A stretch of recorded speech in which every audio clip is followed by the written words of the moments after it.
You're listening to Coupled With, the podcast that helps you take the guesswork out of feeling seen, heard, and valued in your relationship. If you've ever felt stuck in the same arguments, struggled to stay connected, or wondered how to better communicate with your partner, you're in the right place. I'm Dr. Rachel Orlick, a couples therapist and coach, and together, we're going to make relationships make sense. Let's dive in.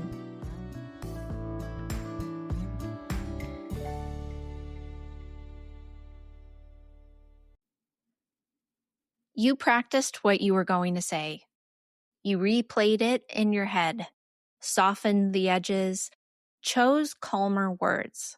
And somehow, 5 minutes later, you're standing in the kitchen or sitting in the car thinking, how did that go so sideways so fast? You didn't mean to sound sharp or distant or defensive, but suddenly you're stuck in a tone you didn't choose. The calm one who feels invisible, the angry one who feels justified, the quiet one who just wants it to be over. And the worst part isn't that the conversation didn't go well. It's that once it started sliding, it feels like you're locked into a role. You can feel yourself bracing, explaining, defending, or shutting down, even as another part of you watches it happen. You didn't decide to show up this way, but now you're in it.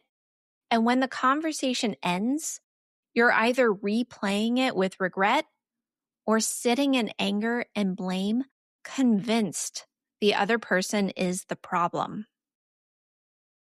Most people think this is a communication issue. If I just said it better, if I'd stayed calmer, if I'd used the right tone. But what if the conversation was already shaped before the first sentence left your mouth?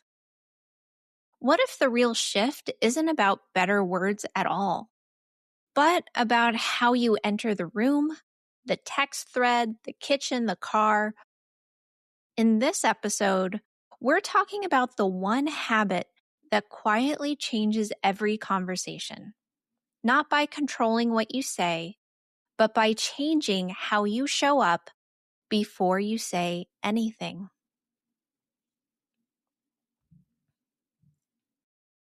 This is usually how it starts. You bring something up that feels reasonable, maybe even overdue. You're not trying to pick a fight. You're trying to clarify, connect, or address something that's been sitting between you. You think, this shouldn't be a big deal. But almost immediately, the energy shifts. The room tightens, your chest constricts, their face changes, and suddenly, you're no longer having the conversation you thought you were starting. I hear versions of this from my clients all the time. One client described leaving a conversation with their partner feeling completely flattened. They kept talking, explaining, softening, trying to land it just right, even as their body was getting tighter and tighter. Later that night, they replayed the whole exchange on a loop. Why did I say it like that? Why didn't I stop? Why do I always make things worse? The regret lingered for days, quietly eating away at their confidence. Another client described the same moment very differently. For them, the tension flipped into anger. Their words sharpened, blame felt justified and even necessary. They walked away thinking, I wouldn't have reacted like that if they'd just listened. The story became about the other person's defensiveness, their refusal to show up. On the surface, it looked like certainty, but underneath, it was the same feeling of being pushed into a stance they didn't consciously choose. These two endings look very different, but they come from the same place. In both cases, the conversation slips out of conscious choice and into automatic reaction. One person collapses inward, the other pushes outward, but neither is actually steering anymore. That's why these moments feel so disorienting. You don't recognize yourself in them. You leave feeling either ashamed or self-righteous, replaying or justifying, wondering how something so small turned into this. What matters isn't which version you see in yourself. Regret and blame are just different exits from the same conversation. Both are signs that something took over before you had a chance to choose how you wanted to engage. And until that moment changes, the ending usually won't either.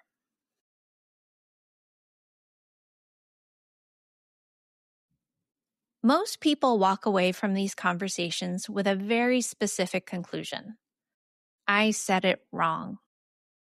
If I had chosen better words, stayed calmer, timed it better, this wouldn't have happened. So the next time they rehearse, they script, they plan how to be less emotional, more precise, more reasonable. This belief feels productive because it gives you something to fix. But it quietly keeps your attention on language instead of on what is actually happening inside of you. The problem is that this belief assumes conversations are decided by skill, not state. It assumes that if you say the right thing, connection will follow. But by the time you're choosing your words, your body has already chosen a position. Defensive, braced, proving, appeasing. The conversation didn't begin when you spoke. It began when your system decided whether this moment felt safe, threatening, or familiar. This is why trying harder often backfires. When you believe the outcome hinges on saying it right, you stay in your head, monitoring yourself, managing the other person, trying to steer the moment with language alone. But presence can't be manufactured from a stress system. Words spoken from activation carry a tone no script can hide. Even the right sentence can land wrong when it's delivered from tension or urgency. The real reframe here is simple, but uncomfortable. Conversations aren't won or lost at the level of wording. They're shaped by how you enter them. By the time you're talking, you're already standing somewhere emotionally. Open or braced, curious or guarded. And once that stance is set, the conversation tends to follow it, no matter how thoughtful your language is. So if this keeps happening, it's not because you're bad at communication. It's because you're trying to solve a state problem with a language solution. Here's the part most people never learned. Your nervous system is involved in every conversation, whether you're aware of it or not. Long before you decide what you think, your body is scanning for cues. Tone, facial expression, timing, history. Is this safe? Is this familiar? Is this going to hurt? That scan happens in milliseconds, and it determines how available you are for connection before meaning even enters the picture. When that scan reads threat or uncertainty, your system doesn't wait for nuance. It shifts into protection. For some people, that looks like pushing harder or sharpening words. For others, it looks like explaining, smoothing, or shrinking. And for others, It looks like going quiet or mentally checking out. Different behaviors, same goal. Reduce discomfort and regain a sense of control. This is where attachment comes in. Your nervous system learned early on what closeness costs. It learned whether speaking up leads to repair or rupture, whether conflict brings connection or abandonment. Those lessons didn't live in words. They lived in your body. So when a present day conversation echoes something old, your system responds as if the past is happening again, even if your adult mind knows better.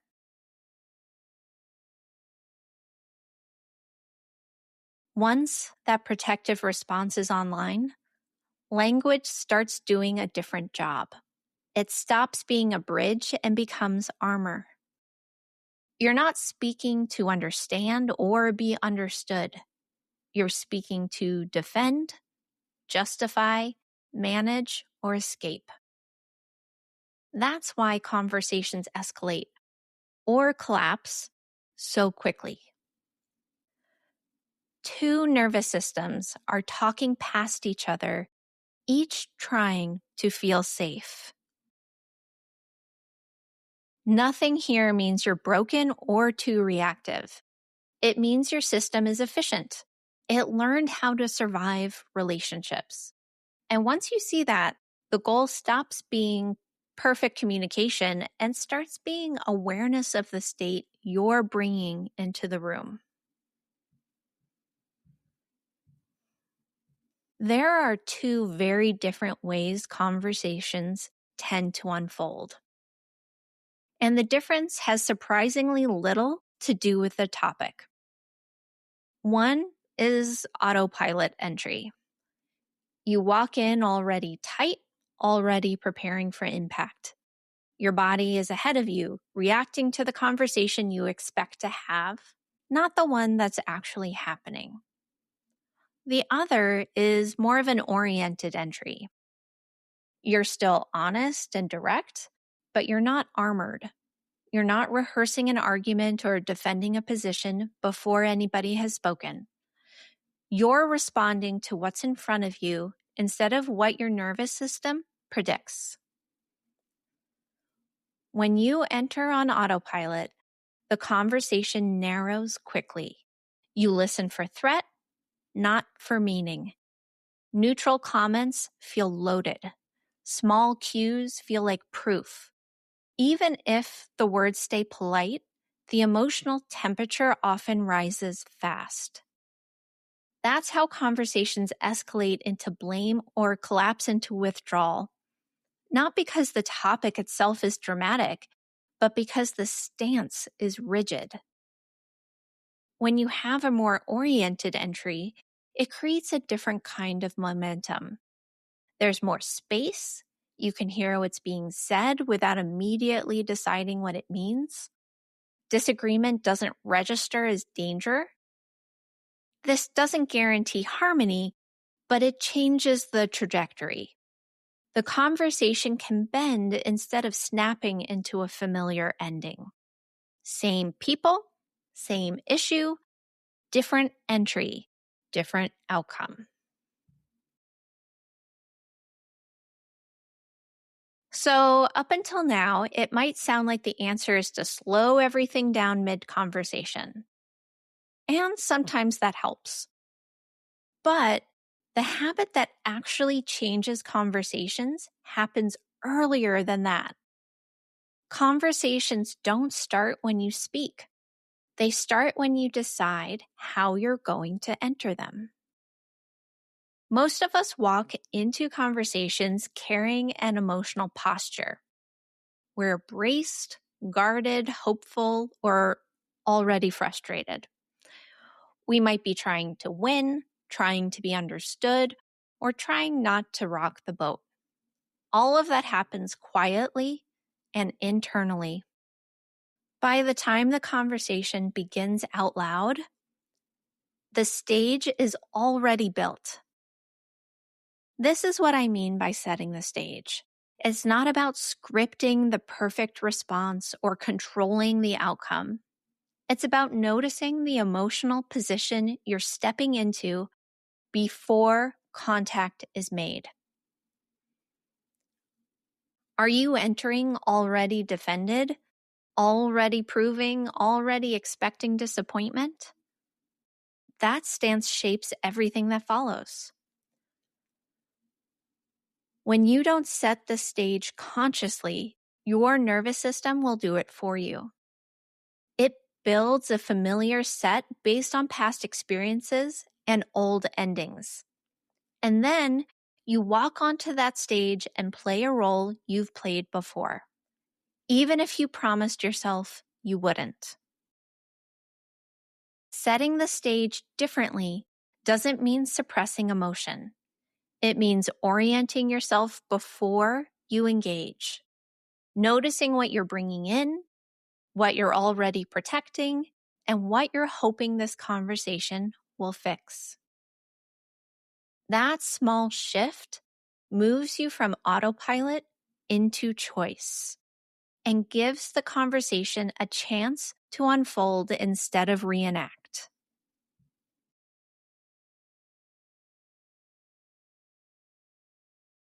If you recognize yourself anywhere in this episode, I want to pause here. None of this means you're bad at relationships or doomed to repeat the same fights. It means your nervous system learned how to get through hard moments, and it learned it well. These patterns aren't character flaws. They're just protective strategies that once made sense. Some of you carry regret after conversations, replaying every word. Others carry anger, convinced the other person is the problem. Different endings, same pain underneath. Both are signs that the conversation took over before you had a chance to choose how you wanted to show up. That's not a failure, it's information. Change doesn't start with becoming nicer, calmer, or more articulate overnight. It starts when you stop entering conversations unconsciously, when you realize that how you arrive matters just as much as what you say. That awareness alone creates space for choice, for repair, for conversations that don't spiral the way they always have. This is why this is a habit, not a breakthrough. You practice it imperfectly. Some days you catch it early, other days you notice it halfway through or only in hindsight. All of that counts. The goal isn't to never get activated. It's to reduce the number of conversations where you walk away wondering who you just became. If this year becomes the year this changes, it won't be because your relationships became conflict-free. It will be because fewer conversations end in emotional wreckage, because repairs happen faster, because you trust yourself more inside difficult moments. Conversations don't change because you say things better. They change because you stop entering them on autopilot. That one shift, practiced over time, quietly changes everything. That's it for today's episode of Coupled With. Thank you so much for spending this time with me. If this episode resonated with you, I'd love for you to hit subscribe so you never miss what's next. And if you found it helpful, please share it with a friend or leave a quick rating and review. It really helps more than you know.